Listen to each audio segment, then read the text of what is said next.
कैसे तेरा भजन करूं, ये मन बड़ा चंचल है, कैसे चल है,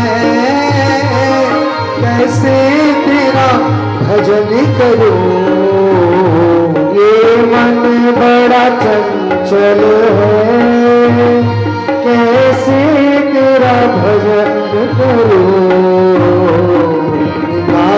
से समझाओ,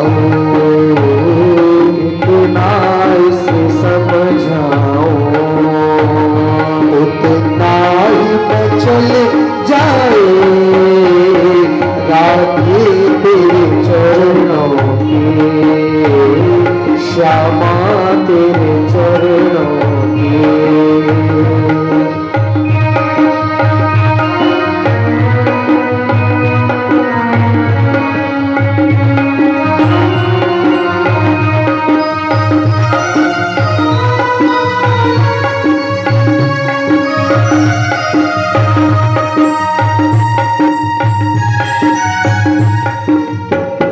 नज़रों से गिरा नाना, चाहे लाख सजा देना, नज़रों से गिरा नाना, चाहे लाख सजा देना, नज़रों से गिरा नाना,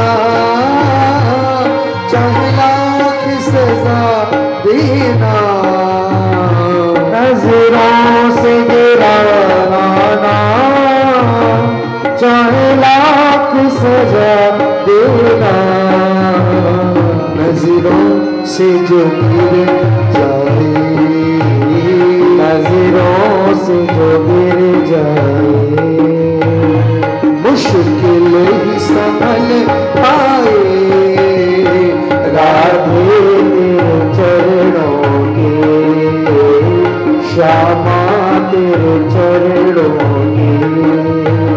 श्यामा मेरे जीवन की बस एक तमन्ना है, श्यामा मेरे जीवन की बस एक तमन्ना है, श्यामा मेरे जीवन की बस एक तमन्ना है, तुम सामने हो मेरे, तुम सामने हो मेरे, मेरा दम ही निकल जाए राधे तेरे चरणों के, श्यामा तेरे चरणों के। गर धूल जो मिल जाए सच कहना हो मेरी, तकदीर बदल जाए राधे तेरे चरणों की, श्यामा तेरे चरणों के। भगवान श्री कृष्ण जब इन सभी ब्रज गोपियों के भावों को देखते तो भगवान श्री कृष्ण सोचते कि चलो इन सभी ब्रज गोपियों को आज जब मैंने बांसुरी बजाकर बुलाया है तो इनको रासलीला में आमंत्रित किया जाए, और भगवान श्री कृष्ण इन ब्रज गोपियों के संग बड़ा ही दिव्य स्वर्ण रासलीला का आज शुभारंभ करते और भगवान ब्रज गोपियों के साथ रासलीला कर रहे हैं। आइए हम लोग भी इस दिव्य झांकी का दर्शन करें भजन के माध्यम से, क्योंकि इसी रासलीला के बीच भगवान शंकर जी आते हैं, क्योंकि रासलीला में किसी पुरुष को प्रवेश नहीं दिया गया, इसलिए भगवान भोलेनाथ, आपको कल भी मैंने बताया कि भगवान जब कोई नया अवतार लेते हैं, झांकी लेते धारण करते हैं स्वरूप, तो उसको देखने के लिए भोलेनाथ आते हैं। आज इसलिए भगवान गोपी बन गए, इन गोपियों के दर्शन के लिए, राज दर्शन के लिए गोपी बन गए और उनका नाम पड़ गया गोपेश्वर महादेव। श्रीधाम वृंदावन में बड़ा सुंदर पीठ है गोपेश्वर पीठ, कभी दर्शन आप लोग करें। आइए। रास रचो है, अरे रास रचो है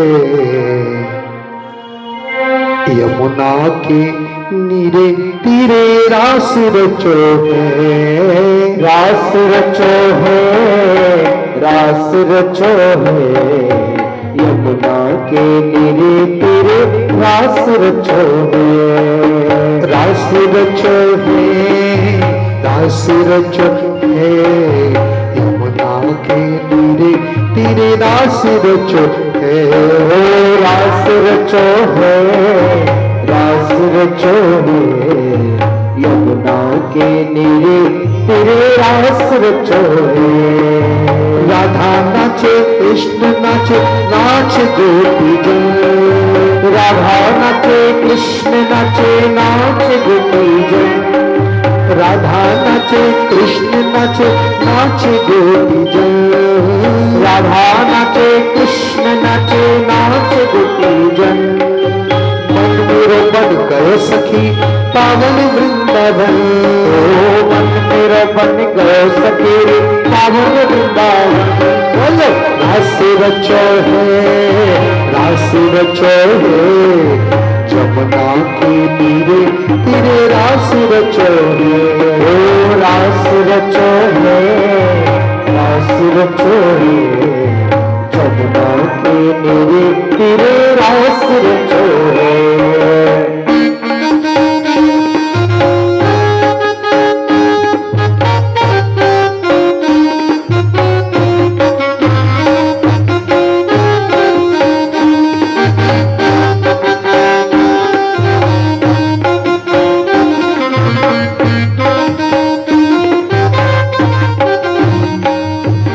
गंगा नाचे जमुना नाचे, नाच नदी गढ़ो, गंगा नाचे यमुना नाचे, नाच नदी गढ़ो, गंगा नाचे जमुना नाचे, नाच नदी गढ़ो, गंगा नाचे यमुना नाचे, नाच नदी गढ़ो। मन मेरा बन गयो सखी पावन वृंदावन, मन मेरा बन गयो सखी रे पावन वृंदावन। बोलो रास रचो है, रास रचो है जमुना के नीरे तीरे, रास रचो है, रास रचो है, रास रचो है यमुना के नीरे तीरे, रास रचो है, रास रचो है, रास रचो है जमुना के नीरे तीरे, रास रचो है, रास रचो, रास रचो, रास रचो है, रास रचो है जमुना के नीरे तीरे, रास रचो है।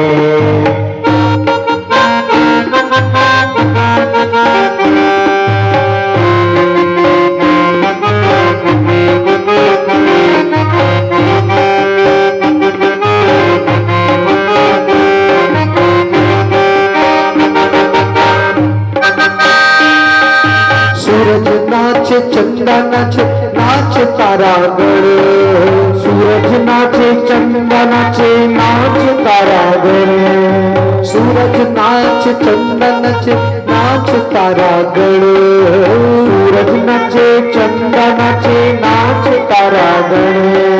मन मेरा बन गयो सखी पावन वृंदावन, मन मेरा बन गयो सखी रे पावन वृंदावन। बोलो रास रचो है, रास रचो है जमुना के नीरे तीरे, रास रचो है, रास रचो है यमुना के नीरे तीरे, रास रचो है, रास रचो है, रास रचो है जमुना के नीरे तीरे, रास रचो है, रास रचो है, रास रचो है यमुना के नीरे तीरे, रास रचो है। यक यक्ष नाचे गंधर्व नाचे नाच ऋषिगण, यक्ष नाचे गंधर्व नाचे नाच ऋषिगण, यक्ष नाचे गंधर्व नाचे नाच ऋषिगण, यक्ष नाचे गंधर्व नाचे नाच ऋषिगण। मन मेरा बन गयो सखी पावन वृंदावन, मन मेरा बन गयो सखी पावन वृंदावन। बोलो रास रचो है, रास रचो है, जमुना के धीरे धीरे रास रचो है, रास रचो है, रास रचो है, जमुना के धीरे धीरे रास रचो है।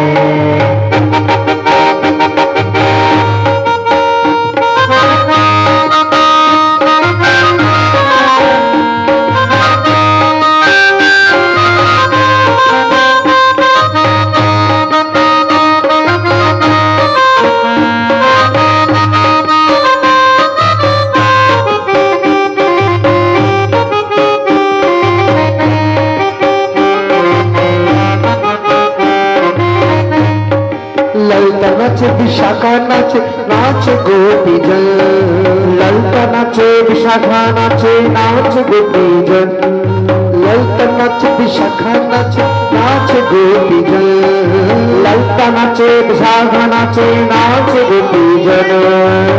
मेरे बन गयो सखी पावन वृंदावन, मन मेरे बन गयो सखी रे पावन वृंदावन। बोलो आज रचो है, आज रचो है, जमुना के तीरे तीरे रास रचो है, रास रचो है, रास रचो है, जमुना के तीरे तीरे रास रचो है, रास रचो है, रास रचो है, जमुना के तीरे तीरे रास रचो है, रास रचो है, रास रचो है, जमुना के धीरे धीरे रास रचो है, रास रचो है, रास रचो है, जमुना के धीरे धीरे रास रचो है, रास रचो है, रास रचो है, जमुना के धीरे धीरे रास रचो है, रास रचो है, रास रचो है, जमुना के धीरे धीरे रास रचो है। बोलिए वृंदावन बिहारी लाल की, रास बिहारी बाल कृष्ण लाल की जय। सब लोग बैठे।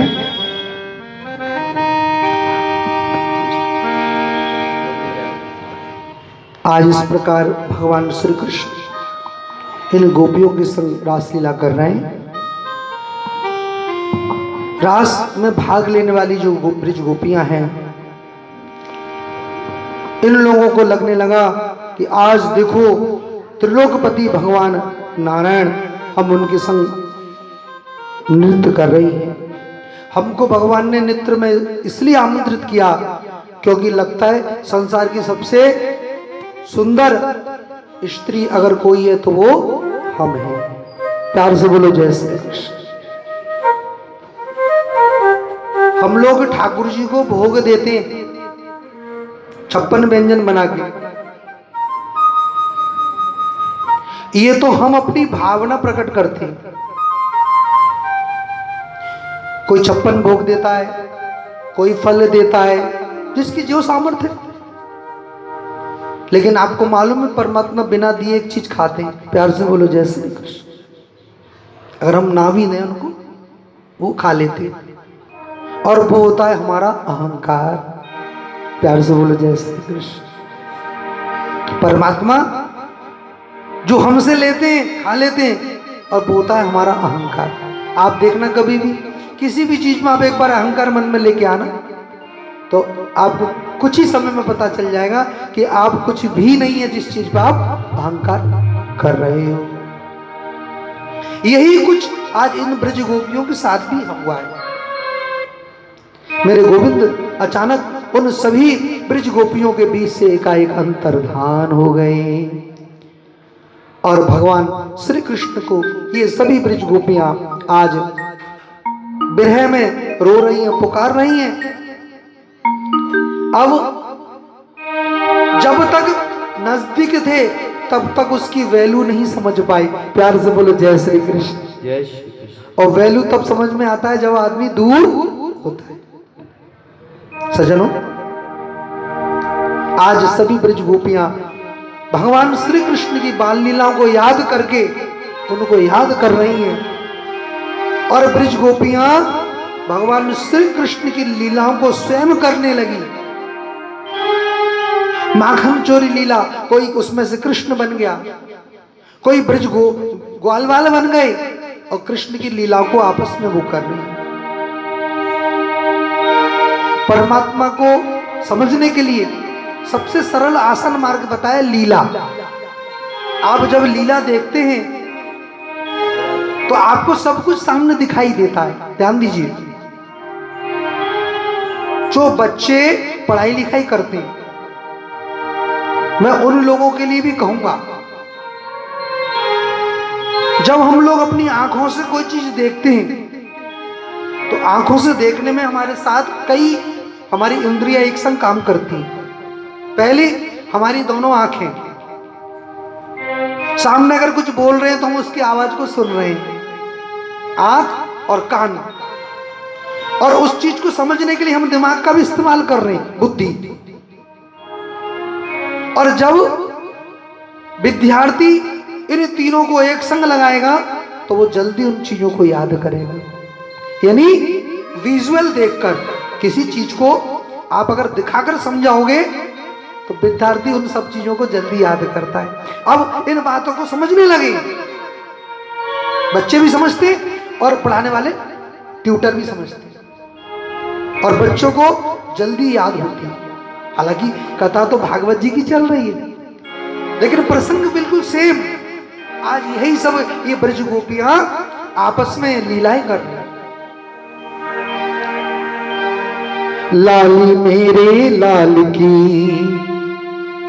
जित देखो तित लाल, लाली मेरे लाल की जित देखो तित लाल, लाल ही देखन में गई और मैं भी हो गई लाल।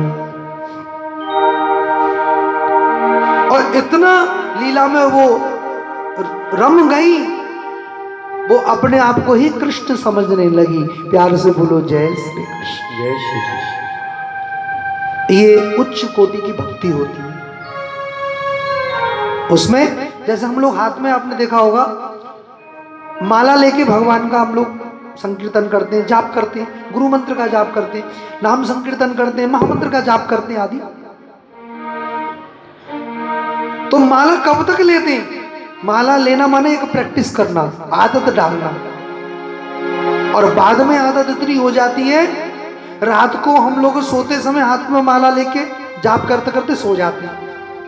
नींद कब आती है पता नहीं, और कभी कभार तो नींद में भी एक दो माला कर लेते हैं। प्यार से बोलो जय श्री कृष्ण। जय श्री कृष्ण। क्यों? प्रैक्टिस इतना अधिक हो जाता है कि आंख बंद के करने के बाद भी माला चल रही है।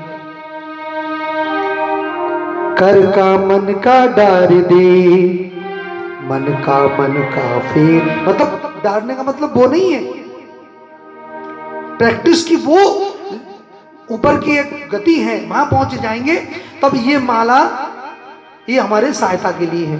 कैसे सहायता के लिए आपको बताता हूं। जैसे बच्चे जब स्कूल में जाते हैं LKG में, तो हम बच्चों को सिखाते हैं आ से अनार, का से कबूतर, और बच्चा का को देखता है तो क्या कहता है? कबूतर। बेटा क्या लिखा है? कबूतर। बताइए, का को देखने से उसको कबूतर का आवाज होता है, लेकिन समझाने के लिए बताया जाता है का से कबूतर नहीं है। प्यार से बोलो जय श्री कृष्ण। जय। का से तो दुनिया के बहुत कुछ बनेगी, लेकिन बच्चे की मेमोरी में इस बात को फिट करने के लिए हमको उसको कुछ ना कुछ बताना पड़ता है। बिल्कुल वही हम लोग जब माला लेते हैं भगवान का, ये माला मन में पहुंचाने के लिए एक माध्यम है। प्यार से बोलिए जय श्री कृष्ण। जय श्री कृष्ण। सजनों, आज ये ब्रज गोपियां भगवान श्री कृष्ण को आज एक सिद्ध मंत्र बोलकर बुला रही हैं। आइए मैं आपको वो श्लोक सुनाता हूं भागवत जी का, और इस श्लोक में हमारे वृंदावन के सप्त देवालय के 5 ठाकुर के नाम आते हैं इस एक श्लोक में। सप्त देवालय के 5 ठाकुर। हानाथ रमण प्रेष्ठ क्वासी क्वासी महाभुज दास्यास्ते कृपणायामे सखे दर्शय सन्निधि। हानाथ माने गोपीनाथ। वृंदावन में एक मार्केट है जिसका नाम है गोपीनाथ बाजार। आपको मैं बता दूं, बहुत फेमस पुराना मार्केट है। और ये मार्केट भगवान गोपीनाथ के नाम से पड़ा, जिसको हम लोग खीर चोर गोपीनाथ भी कहते हैं। सज्जनों, गोपीनाथ जी का मंदिर निधिवन मंदिर के पीछे राधारमण मंदिर के बगल में है। नंबर 1। हानाथ रमण प्रेष्ठ। रमण माने राधा रमण, जो कि शालिग्राम शिला से प्रकट हुए। नेपाल में एक नदी बहती है, गंडकी नदी, और उस नदी में रहते हैं शालिग्राम शिला। जब तुलसी का कुंडा, तुलसी के पौधे को जब हम धागे से बांध के जब जल में छोड़ते हैं नदी में, तो तुलसी के द्वारा आकृष्ट होकर शालिग्राम ऊपर बाहर निकलता है। आज भी उस गंडकी नदी की बात बता रहा हूं मैं आपको। इसी गंडकी नदी का ये शालिग्राम है जिससे श्री राधारमण जी प्राकट हुए। आप लोग दर्शन करना। और श्रीधाम वृंदावन के सबसे छोटे ठाकुर, लंबाई में, छोटे का मतलब मैं लंबाई में बोल रहा हूं। और तीसरे हैं श्री गोविंद देव जी, जिसको हम लोग लाल पत्थरों के मंदिर वाले ठाकुर भी कहते हैं। वृंदावन में रंगनाथ मंदिर के बिल्कुल सामने पड़ता है ये गोविंद देव जी का मंदिर। कभी 7 मंजिल का ये मंदिर होता था, पागल बाबा मंदिर की तरह, लेकिन उसमें से उसके ऊपर के 4 मंजिल औरंगजेब के समय उसको तोड़ दिया गया था मुगल शासकों के द्वारा। अभी 3 मंजिल दर्शनीय है। और चौथे ठाकुर हैं मदन मोहन जी। और ये बिहारी जी मंदिर के पीछे परिक्रमा मार्ग में आप देख सकते हैं, पीछे की तरफ सीढ़ी बनी हुई है। और उस मंदिर में बहुत सुंदर मंदिर का इतिहास है। बताते कि कोई चोर वहां से सोने के 2 कलश उतार के ले गया रात्रि में, और मंदिर में ऊपर चढ़ने के लिए उसने कील गाड़े रात्रि में। वो कील आज भी मंदिर में गड़े हुए हैं पीछे। कभी आप लोग देखने जाइएगा तो वहां के जो पुजारी है उनसे आप मंदिर के बारे में पूछिए, बताइए। और 5 में है राधा वल्लभ जी। सज्जनों,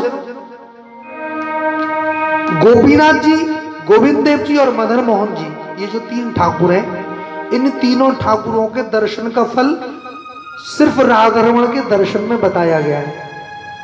राधारमण जी, उनके चेहरे का दर्शन एक ठाकुर का दर्शन, और उनके वक्षस्थल का दर्शन दूसरे ठाकुर का दर्शन, और चरणों का दर्शन तीसरे ठाकुर का दर्शन है। इसलिए श्रीधाम वृंदावन में राधारमण देव का बड़ा महत्व है। और राधारमण देव के मंदिर में जो लगातार 10-12 दिन चला गया, तो समझ लो कि वो वहीं का होके रह गया। प्यार से बोलो जय श्री कृष्ण। जय श्री आकर्षण है उसमें जी। आज इन गोपियों में भगवान की एक सबसे प्रिय और श्रेष्ठ गोपी है, और वो है राधा रानी। आज राधा रानी जी कह रही हैं गोपियों से, बहनों, कन्हैया हमसे रूठ गए, वो हमसे मिलने नहीं आएंगे, आओ चलो उनको मिलकर हम लोग एक साथ पुकारें। और यमुना पुलिन में आज सभी ब्रिज गोपियां राधा रानी के साथ एक सुंदर दिव्य गीत गाती हैं और जिसे हम लोग भागवत में गोपी गीत कहते हैं। आइए श्रीमद् भागवत जी के माध्यम से हम उन गोपी गीत के कुछ श्लोकों का गुणगान करते हैं। जिनको आता है वे हमारे साथ गाइए और ना समझ में आए तो कोई दिक्कत नहीं, आप सुनिए, मनन करिए, नेत्र बंद करके ठाकुर जी का ध्यान करिए और इस संस्कृत के श्लोकों को गाने के बाद मैं इसका आपको हिंदी अनुवाद भी बताऊंगा और सुनाऊंगा। जयति तेऽधिकम् जन्मना प्रजा श्रयति शश्वतत्रही दयितदेशना देक्षुदाबता स्वैधपासवा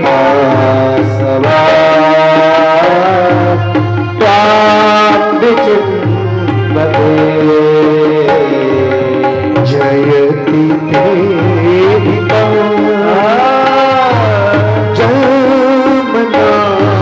प्रजा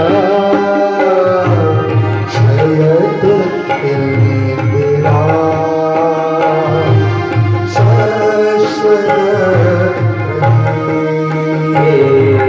जयति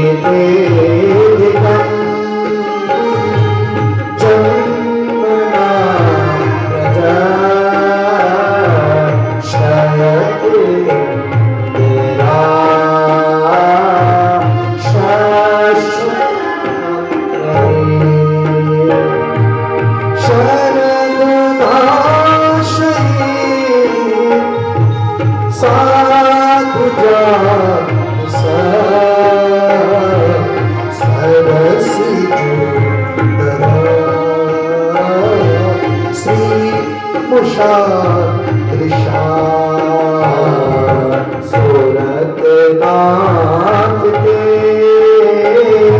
अशुल्क दास का परधनीन दो नेह किम बदा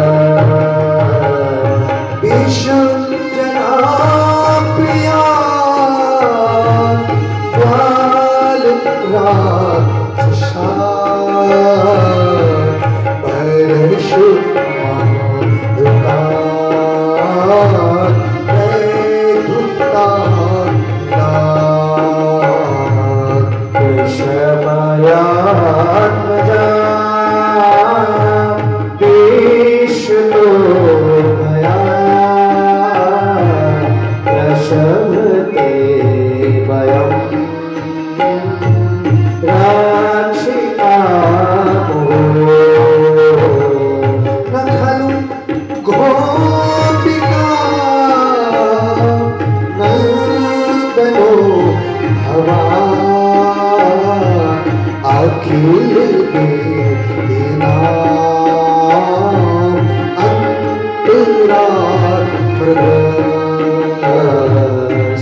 तेज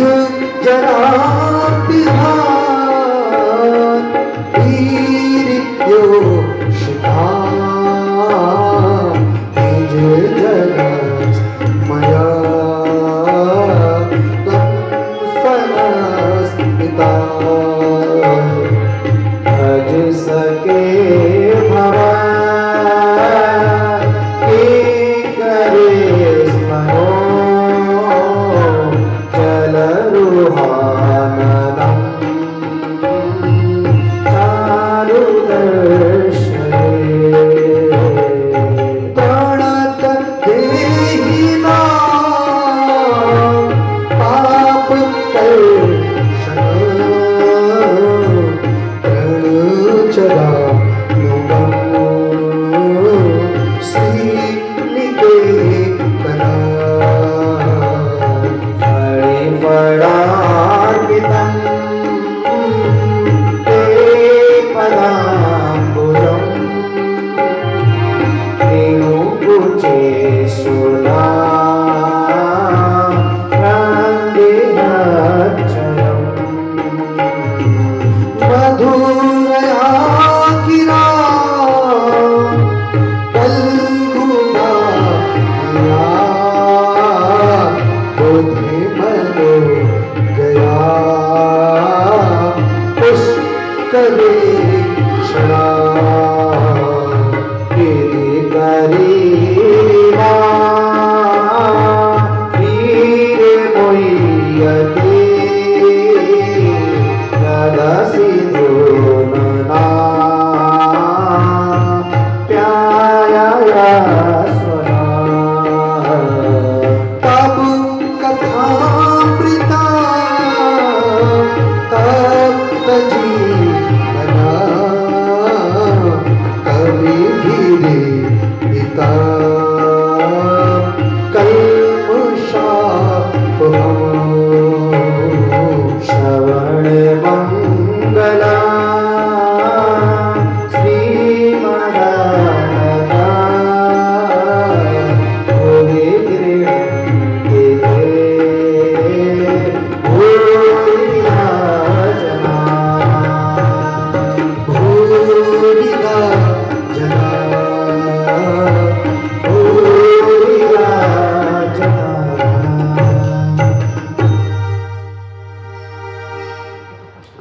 ब्रिज गोपियां गोपी गीत के माध्यम से भगवान श्री कृष्ण को दे रही उल्हाना। इन गोपी गीत के जो श्लोक हैं, दिव्य श्लोकों में भगवान श्री कृष्ण को उल्हाना दिया जा रहा है। क्या उल्हाना दे रहे हैं? हम लोग तो पहले से ही बड़े गरीब और दरिद्र थे, लेकिन आपके जन्म लेने के बाद आपके साथ रमा स्वयं लक्ष्मी जी ब्रजमंडल में आ गई। जयते तिदकम जन्म ना प्रजा श्रेत इंदिरा, इंदिरा कहते लक्ष्मी जी को। शश्वदत्त आज भगवान श्री कृष्ण से कह रहे हैं, अगर हमें छोड़कर जाना ही था तो इंद्र ने जब बारिश करी थी उस बारिश में हमको मरने के लिए छोड़ देते। जंगल में जब अग्नि कांड हुआ तो उस अग्नि को भगवान पी गए, हमको उसमें मरने दिया होता। सज्जनों, आज भगवान श्री कृष्ण से कहते हैं, लगता है आपसे तो असली प्रेम करते थे आपके पिता। कौन? महाराज दशरथ। क्यों? क्योंकि उन्होंने असली प्रेम आपसे किया, आपके विरह में उन्होंने तो अपने प्राण ही छोड़ दिए। राम राम कही राम कही, राम राम कही राम, तनु परिहरि रघुवीर बिरह, राम गयऊ सुरधाम। या फिर आपसे प्रेम किया माता जानकी ने। माता जानकी अशोक वाटिका में केवल भगवान राम का ध्यान करते। नाम पहारो दिवस निशी, ध्यान तुम्हारा कपाल लोचन निज पद जंत्रितः प्राण जाए कही बार।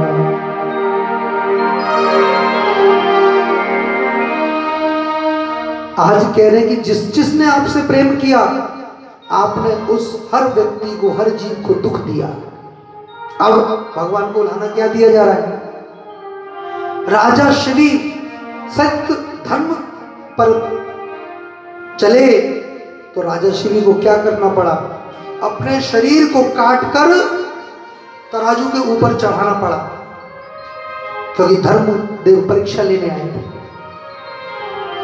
राजा मोरध्वज अपने ही पुत्र को आरी से काटा। महाराज हरिश्चंद्र सत्य और धर्म की रक्षा के लिए अपने पत्नी और बच्चे तक को उन्होंने बेच दिया। प्यार से बोलो जय श्री कृष्ण। सज्जनों, आज जब भगवान को उल्हाना दिया इस गोपी गीत के माध्यम से, तो भगवान श्री कृष्ण एकाएक इन गोपियों के मध्य प्रकट हो जाते हैं। बोली वृंदावन बिहारी लाल की जय।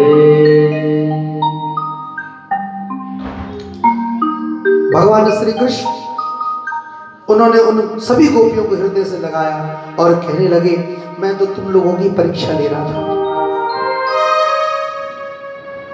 भगवान कृष्ण आज कहते हैं, संसार में 4 तरह के प्रेमी पाए जाते हैं। 4 तरह के प्रेमी, उनसे अगर आप प्यार करोगे तो बदले में वो आपको प्यार नहीं करेंगे। आप तो करोगे लेकिन बदले में प्यार नहीं मिलेगा। कौन है ये 4? बता रहे।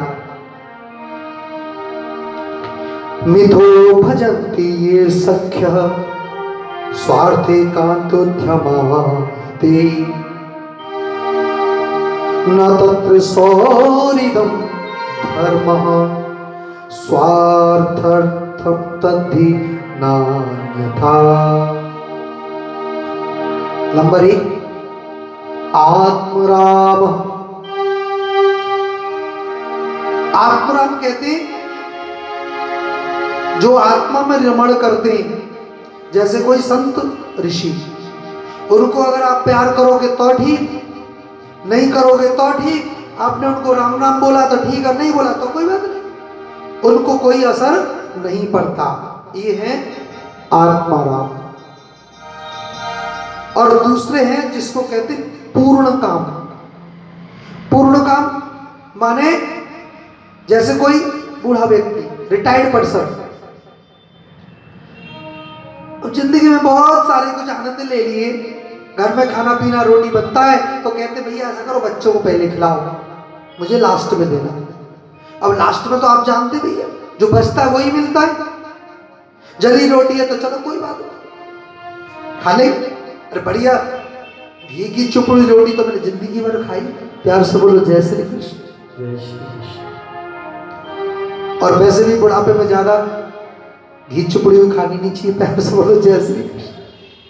हाँ, परमात्मा का कितना सुंदर प्रकृति का नियम।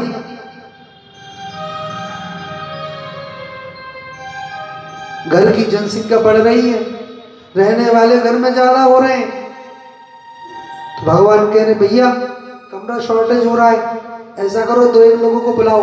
प्यार से बोलो जय श्री कृष्ण। कमरा भी तो खाली चाहिए। प्रकृति का नियम बता रहा हूं मैं आपको।